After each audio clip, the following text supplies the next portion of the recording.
പിള്ളേരെ 11 മണിക്കാണ് കുർബാന, 10:50. നിങ്ങൾ എന്തോ ചെയ്യുന്നേ? ഒന്ന് വന്നേ വേഗം. ആ വേഗം ഇറങ്ങും. ഉരുളിപൊട്ടിയ ഭാഗം മുഴുവൻ രാത്രി കിടന്ന് തിളങ്ങുമായിരുന്നു.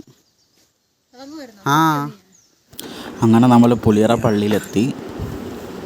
ഇന്ന് പള്ളിയിൽ ചടങ്ങുകളും കുറച്ച് കാര്യങ്ങളൊക്കെ ഉണ്ട്. ഇത് നേരത്തെ എൻ്റെ വീഡിയോ ആയിരുന്നു, പക്ഷേ തിരക്ക് വശങ്ങളൊക്കെ കാരണം വീഡിയോ പോസ്റ്റ് ചെയ്യുന്ന കുറച്ച് വൈകിപ്പോയി. ഇതാണ് പുലിയറയിലെ സെൻറ്റ് ജോർജ് പള്ളി. നമ്മൾ ചടങ്ങുകളൊക്കെ കഴിഞ്ഞ് ഇറങ്ങുവാണേ.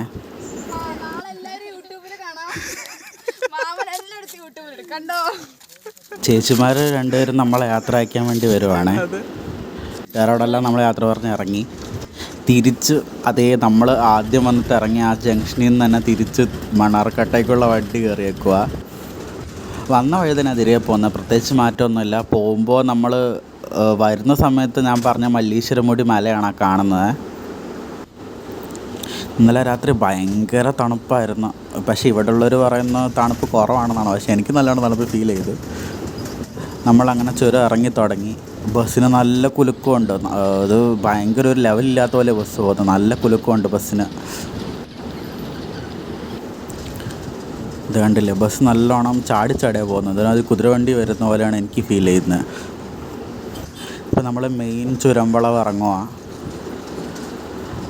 നമ്മൾ വരുമ്പോൾ കാണാത്ത കുരങ്ങന്മാരെല്ലാം ചുരംവളവിൽ കാണാം. ഇവിടുത്തുള്ള കടകളെല്ലാം ഉണ്ട്. നിറയെ കുരങ്ങന്മാരെല്ലാം വളവിൽ നിറയെ നിരന്ന് നിൽപ്പുണ്ട്. ഇത് കണ്ടില്ലേ രണ്ടുപേര്.